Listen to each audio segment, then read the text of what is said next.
আসসালামু আলাইকুম। কিছু কিছু মানুষ আছে, আপনার নিজস্ব মানুষ, আত্মীয় স্বজন যারা, মানে এত বেইমান, এত নিঃস্বার্থ লোক, যে আপনি না থাকবেন ওরা দুইজন পাঁচজন এক জায়গায় হইলেই আপনার মানে ওটার বদনাম কওয়া চলে না, ওটা মানে ধরেন পায়খানা গু, এই আপনার গুটা নিয়ে ভাজা শুরু করবে। কেউ ভাজবে, কেউ রান্না করবে, কেউ খাবে, কেউ চাটবে। কি মজা পায়? অবশ্যই মজা আছে। আপনার কিন্তু কোনো ঘাটতি নাই, আমার কোনো ঘাটতি নাই।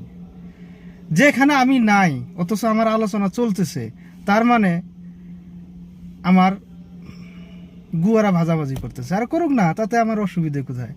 আমার কোনো ঘাটতি নাই। তার মানে ওরা আমার সাথে পাইতেছে না, আমার সাথে ওরা দূর থেকে টক্কর নিতেছে।